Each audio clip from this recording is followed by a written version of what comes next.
क्या रीजन है, आपने बीजेपी को क्यों छोड़ा? बीजेपी छोड़ने का रीजन बहुत सारा है। अच्छा, जेबीकेएसएस तो अभी एक उभरता हुआ पार्टी है, आपने एक उभरते हुए पार्टी पर भरोसा कर लिया। अभी जो जामताड़ा विधानसभा क्षेत्र है, इसमें डॉक्टर इरफान अंसारी का हमेशा से दबदबा रहा है। उसके साथ में अभी एक तरुण गुप्ता जी भी है, उनका भी अच्छा खासा दबदबा है। और साथ में अगर टिकट मिलता है तो वीरेंद्र मंडल रहेंगे या फिर वीरेंद्र मंडल के जगह पर सीता सरन आएंगे। तो इन सभी को हरा पाना संभव है? तो हमारे जो जामताड़ा के जो वासी है, जो वोटर है, जो जनता है, वो तो हमेशा से डॉक्टर इरफान अंसारी पर भरोसा करते आ रहे हैं और ऐसा माहौल बना दिया है कि लग रहा है कि आगे भी वो उन्हीं पर भरोसा करेंगे। तो आप कोई ऐसा कदम उठाएंगे, क्या कदम आप उठाएंगे कि ताकि आप पर भरोसा करेंगे? मगर मैं डॉक्टर इरफान अंसारी से एक दो प्रश्न करना चाहूंगा कि आप अच्छा सुविधा दे रहे हैं, सड़क बना रहे हैं, बिजली का व्यवस्था कर रहे हैं, पानी का व्यवस्था कर रहे हैं, तो क्या सड़क, बिजली और पानी से हमारा जामताड़ा का विकास होगा? आज अगर जामताड़ा वासी को एक नॉर्मल डिलीवरी में थोड़ा सा प्रॉब्लम होने लगता है तो उसको धनबाद ट्रांसफर किया जाता है, एकदम जाना पड़ता है। एक अच्छा हॉस्पिटल आपने क्यों नहीं बनवाया? आप मंत्री हैं, आप देखिए नारायणपुर क्षेत्र से हम हैं, नारायणपुर हॉस्पिटल में कचरा साफ करने वाला झारखंडी है और यहाँ का नर्स, यहाँ का डॉक्टर, यहाँ का एचआर, यहाँ का जितना भी बड़ा बड़ा पद में है सब बिहारियों ने कब्जा कर रखा है। अभी विधानसभा का चुनाव काफी नजदीक है और इस समय तमाम राजनीतिक पार्टियां अपना अपना दबदबा बनाने में जुटी हुई है। और इस वक्त की सबसे बड़ी खबर मैं आपको बता दूं कि जो शख्स आप देख रहे हैं ये पहले बीजेपी में थे, लेकिन अभी ये जेबीकेएसएस में शामिल हो गए हैं। क्या रीजन है, आइए इनसे बात करते हैं। आपका नाम क्या हुआ? विनोद भंडारी नाम हुआ। सुने कि आप पहले बीजेपी में शामिल थे। शामिल नहीं थे, पहले हम लोग बीजेपी के ही कार्यकर्ता हुआ करते थे, मगर अभी फिलहाल हम और हमारे जितने भी सदस्य हैं सभी लोगों ने जेबीकेएसएस को ज्वाइन किया है। क्या रीजन है, आपने बीजेपी को क्यों छोड़ा? बीजेपी छोड़ने का रीजन बहुत सारा है, कोई एक रीजन हो तो 3-4 रीजन बता दीजिए। पहला कि देखिए, जहाँ मानसिकता ना मिलती हो, जहाँ पर सम्मान ना मिलता हो। सम्मान नहीं मिलता बीजेपी में? काफी लोगों को सम्मान मिला है। काफी लोगों को मिला है, मगर नवयुवक का सम्मान कहाँ मिल पा रहा है? जहाँ यहाँ का जो भारतीय जनता पार्टी का जामताड़ा विधानसभा का जो बात किया जाए तो इसमें काफी परिस्थिति डगमडोल है। डगमडोल है, लेकिन आपको पता नहीं कि ये जो बीजेपी पार्टी है ये केंद्र सरकार की पार्टी है। केंद्र सरकार में भी बीजेपी ही है, भले ही गठबंधन की सरकार हो लेकिन बीजेपी अभी मेन है। बिल्कुल। फिर भी आपने इसको छोड़ दिया? बिल्कुल, बोले हम पहले ही इस बात की चर्चा की है कि देखिए, जहाँ सोच ना मिलता हो और अगर हमारा और आपका सोच न मिलता हो तो हम दोनों एक दूसरे एक साथ बहुत दूर तक नहीं जा सकते हैं। बिल्कुल, आपका कहना सही है, लेकिन आपने जेबीकेएसएस ही क्यों ज्वाइन किया? और बहुत सारे पार्टी है। कारण इसका भी उत्तर सोच ही है। हमारे शास्त्रों के अनुसार एक कहावत है, काकभूषुंडी जी और भगवान शंकर जी, जब राम जी का जन्म हुआ था तो दोनों गए थे अयोध्या। तो पार्वती माँ ने जब पूछा कि आप हमें क्यों नहीं लेके गए, और काकभूषुंडी क्या है? एक पक्षी है, कौआ, तो आप उनके साथ क्यों गए? तो भगवान शंकर माता पार्वती को बताते हैं कि देखिए, काकभूषुंडी एक पक्षी है, मगर वो भी राम को ही इष्ट मानते हैं और हम भी राम को ही इष्ट मानते हैं। और हम दोनों का सोच, हम दोनों का भक्ति करने का तरीका, हम दोनों का कार्य करने का तरीका बिल्कुल समान है और इस कारण से हम काकभूषुंडी के साथ अयोध्या गए। बिल्कुल उसी प्रकार से हम जेबीकेएसएस को ज्वाइन किए हैं, क्योंकि इनके जो सुप्रीमो हैं टाइगर जयराम महतो जी, और हमारा जहाँ तक सोच मिलता जुलता है, जहाँ तक कार्य शक्ति मिलती जुलती है, जहाँ तक हम लोगों का फील्ड में रहने का तरीका मिलता जुलता है, यही सब कुछ कारण है जिसको चलते हम भारतीय जनता पार्टी का त्याग किए और जेबीकेएसएस को। अच्छा, जेबीकेएसएस तो अभी एक उभरता हुआ पार्टी है, आपने एक उभरते हुए पार्टी पर भरोसा कर लिया? नहीं, उभरता हुआ अभी नहीं कहा जा सकता, ये एक पार्टी नहीं है, ये किसी प्रकार का राजनीतिक सत्ता को आने का मकसद इनका नहीं है। इनका मकसद है झारखंड वासियों को उनका अधिकार दिलाना। तो झारखंड जो बाकी पार्टियां नहीं कर रही थी, चाहे वो कांग्रेस का सत्ता रहे, जेएमएम का सत्ता रहे, भारतीय जनता का पार्टी का सत्ता रहे। आप देखे होंगे कि भारतीय जनता पार्टी ने भी यहाँ झारखंड राज्य बनने के बाद काफी सालों तक राज किया, जेएमएम और कांग्रेस की गठबंधन सरकार ने भी राज किया, मगर आज 25 साल 24 साल हो गया, 24 साल का मतलब समझते हैं एक बच्चा भी जवान हो जाता है। झारखंड को जवान हुए 24 साल हो गया, उम्र 24 साल हो गया, और आज तक झारखंड वासियों के लिए किसी प्रकार का कोई कार्यविधि नहीं किया गया है, जिसको लेकर के जयराम महतो, जो टाइगर जयराम महतो है, सुप्रीमो है जेबीकेएसएस का, उनका मकसद ही है कि जब झारखंड अलग हुआ था, कुछ सोच लेकर के अलग हुआ था, कुछ हम लोगों का साथ हो रहा था, इस कारण से अलग हुआ था, मगर वो सारा चीज समाप्त हो गया। तो और एक चीज़ आपसे हम कहना चाह रहे हैं कि अभी जो जामताड़ा विधानसभा क्षेत्र है, इसमें डॉक्टर इरफान अंसारी का हमेशा से दबदबा रहा है। उसके साथ में अभी एक तरुण गुप्ता जी भी है, उनका भी अच्छा खासा दबदबा है।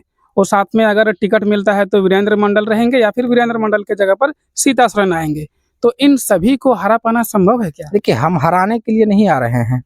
किस लिए आ रहे हैं? हम तो पहले ही बताएं कि हमारा मकसद ही है कि झारखंड वासियों को उचित अधिकार दिलाना। अब जो यहाँ के हैं, जो उचित रूप से, मूल्य रूप से झारखंडी हैं, वो उन पर तय करना होगा कि वो किनको चुनेंगे। तो हमारे जो जामताड़ा के जो वासी है, जो वोटर है, जो जनता है, वो तो हमेशा से डॉक्टर इरफान अंसारी पर भरोसा करते आ रहे हैं, और ऐसा माहौल बना दिया है कि लग रहा है कि आगे भी वो उन्हीं पर भरोसा करेंगे। तो आप कोई ऐसा कदम उठाएंगे, क्या कदम आप उठाएंगे कि ताकि आप पर भरोसा करें लोग? देखिए, ऐसा नहीं है, कार्य क्षमता भी उनका ठीक है, कार्यशैली भी ठीक है। डॉक्टर इरफान अंसारी बने हुए हैं, इसमें कोई शक नहीं है। पहले विधायक थे, अभी मंत्री हैं, मगर मैं डॉक्टर इरफान अंसारी से एक दो प्रश्न करना चाहूंगा कि आप अच्छा सुविधा दे रहे हैं, सड़क बना रहे हैं, बिजली का व्यवस्था कर रहे हैं, पानी का व्यवस्था कर रहे हैं, तो क्या सड़क, बिजली और पानी से हमारा जामताड़ा का विकास होगा? आज अगर जामताड़ा वासी को एक नॉर्मल डिलीवरी में थोड़ा सा प्रॉब्लम होने लगता है तो उसको धनबाद ट्रांसफर किया जाता है, एकदम जाना पड़ता है। एक अच्छा हॉस्पिटल आपने क्यों नहीं बनवाया? आप मंत्री हैं, आप एक अच्छा स्कूल क्यों नहीं? आज हमारे पास किसी प्रकार का टेक्निकल मेडिकल कॉलेज नहीं है, टेक्निकल कॉलेज नहीं है, नहीं हम लोग यहाँ पर एमए या ग्रेजुएट कर सकते हैं। हमको अपनी पढ़ाई पूरी करने के लिए भी अपना जिला को छोड़ना होगा, हमें अपना इनकम करने के लिए भी हमें अपना जिला को छोड़ना होगा। आप विधायक हैं 15, ये इस बार अगर आएंगे तो 3 हो जाएगा, हाँ। 15 वर्ष से लगातार आप विधायक, अभी कुछ महीना से आप मंत्री हैं, तो आप जामताड़ा जिला में एक अच्छा फैक्ट्री क्यों नहीं कर रहे हैं ताकि यहाँ 10,000 20,000 व्यक्तियों को रोजगार मिल सके? तो ये सब होना चाहिए था ना। और हमारा मुद्दा ही यही है कि आज बिहारी लोग आकर के हम पर, आप देखिए नारायणपुर क्षेत्र से हम हैं, नारायणपुर हॉस्पिटल में कचरा साफ करने वाला झारखंडी है, और यहाँ का नर्स, यहाँ का डॉक्टर, यहाँ का एचआर, यहाँ का जितना भी बड़ा बड़ा पद में है, सब बिहारियों ने कब्जा कर रखा है। मतलब आपके पार्टी का मेन मुद्दा है कि झारखंडियों को उनका अधिकार देना, अधिकार मिले, झारखंडियों को अधिकार मिले, झारखंडियों को जॉब मिले।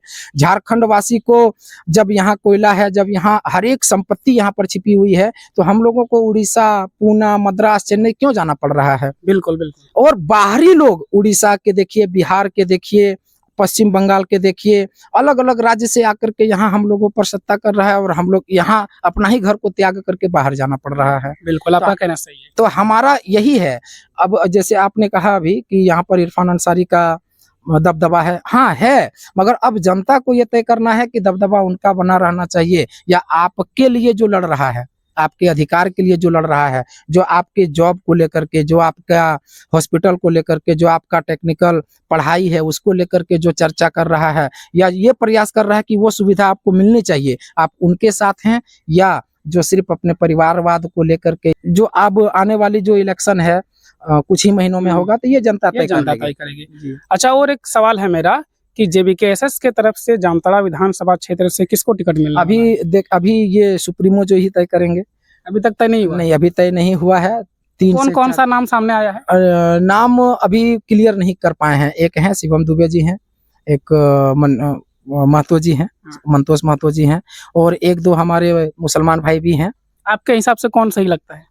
सही सब हैं, चूंकि देखिए हमारे पास जो आ रहे हैं, स्पष्ट बात है कि सभी लोग पार्टी के लिए काम कर रहे हैं, मगर हम लोग पार्टी के लिए काम नहीं कर रहे हैं। हम लोग एक क्रांतिकारी के रूप में आए हैं, और हम लोग झारखंड वासियों के लिए काम कर रहे हैं।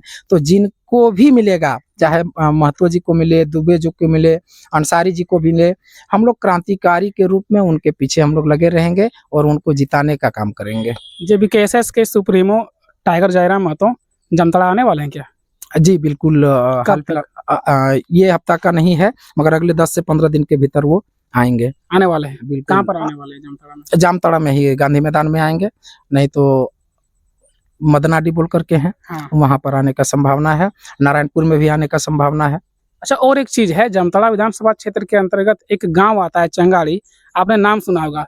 वहाँ की जनता भी काफी आक्रोश में है। वो सब हमारे जो मंत्री है डॉक्टर इरफान अंसारी, उसका पुतला दहन कर रहे हैं।